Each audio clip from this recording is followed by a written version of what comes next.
Permettez-moi d'abord un court rappel des faits.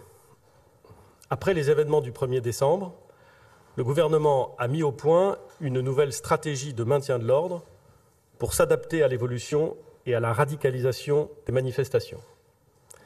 Cette stratégie a permis d'obtenir des résultats dès le 8 décembre et les semaines qui ont suivi.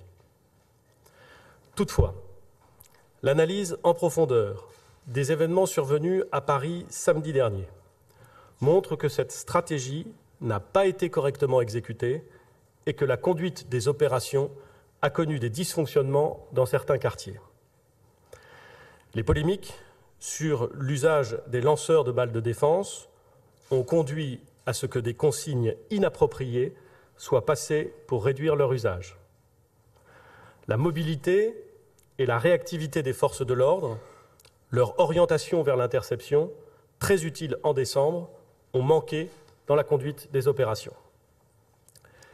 Les policiers et les gendarmes que j'ai rencontrés me l'ont pourtant dit. Il ne s'agissait pas de manifestants, mais d'émeutiers, se regroupant sous forme de Black Bloc, dont l'unique intention était de piller, d'incendier, de détruire, de blesser. Et en incendiant, ils ont même pris le risque de tuer. Ces actes sont des actes criminels.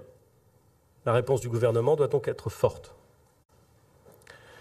Nous allons d'abord renforcer la fermeté de notre doctrine de maintien de l'ordre. Nous voulons bien entendu continuer de protéger le droit de manifester. Samedi, 145 000 personnes en France, dont 36 000 à Paris, ont manifesté pacifiquement pour le climat.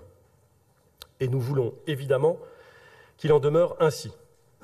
Comme aujourd'hui, lorsqu'une manifestation sera régulièrement déclarée et pacifique, les forces de l'ordre l'accompagneront en liaison avec le service d'ordre des organisateurs. Il n'y aura, s'agissant de ces manifestations, rien de changé. En revanche, nous mettrons en œuvre une stratégie renforcée de lutte contre les militants des mouvances ultra. Dès samedi prochain, et chaque fois qu'il le faudra, nous interdirons les manifestations se revendiquant des Gilets jaunes dans les quartiers qui ont été les plus touchés, dès lors que nous aurons connaissance de la présence d'éléments ultras et de leur volonté de casser. Je pense bien évidemment aux Champs-Élysées à Paris, à la place Péberlan à Bordeaux, à la place du Capitole à Toulouse. Cela se fera naturellement en concertation avec les maires concernés. Je recevrai demain Anne Hidalgo, la maire de Paris, et le ministre de l'Intérieur recevra demain Jean-Luc Moudenc, le maire de Toulouse.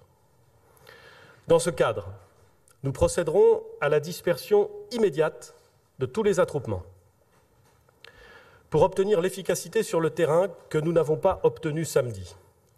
J'ai demandé à ce que le maintien de l'ordre soit réorganisé en accordant une plus grande autonomie aux forces sur le terrain qui doivent être, à Paris, placées sous un commandement unifié et dotées d'une large capacité d'initiative. En transformant, c'est le deuxième point, les détachements d'action rapide en unités anticasseurs, dotés d'une capacité de dispersion et d'interpellation pouvant être engagées dès les premiers troubles. En recourant, c'est le troisième point, à des moyens nouveaux, les drones, les produits marquants, l'utilisation des moyens vidéo à des fins de manœuvre et de judiciarisation. En améliorant enfin la manœuvre judiciaire, nous placerons davantage d'officiers de police judiciaire au plus près des unités de terrain et nous mobiliserons des moyens supplémentaires de transport pour regrouper les personnes interpellées. Nous sommes déterminés à utiliser tous les moyens juridiques disponibles. Dès sa promulgation, la loi visant à renforcer et garantir le maintien de l'ordre public lors des manifestations permettra de renforcer les contrôles aux abords des manifestations, de prononcer des interdictions de manifester à l'encontre des éléments les plus violents, de placer en garde à vue et de poursuivre les personnes qui dissimulent leur visage. Chacun peut aujourd'hui mesurer l'utilité des dispositions que le Parlement a adoptées et j'ai demandé à ce qu'elles soient immédiatement mises en œuvre dès l'entrée en vigueur de la loi. Je ne confonds pas les casseurs et la très grande majorité des Gilets jaunes qui d'ailleurs ne manifestent plus aujourd'hui. Mais j'ai eu l'occasion de le dire. Lorsqu'une manifestation est non déclarée, interdite, qu'elle est organisée pour casser, tous ceux qui participent, qui de facto protègent les casseurs, qui les encouragent ou les glorifient sur les réseaux sociaux, se rendent complices. Ils devront prendre leurs responsabilités. Nous avons organisé un des plus grands débats que ce pays ait connu. Ce n'est pas un hasard si les casseurs se remobilisent alors que le débat est un succès. Ce que veulent ces gens, ce n'est pas le dialogue. Leur seule revendication, c'est la violence. Les manifestants pacifiques doivent prendre leur distance avec ces casseurs. J'ai donc demandé à la garde des Sceaux d'augmenter très nettement le montant de la contravention encourue en cas de participation à une manifestation interdite.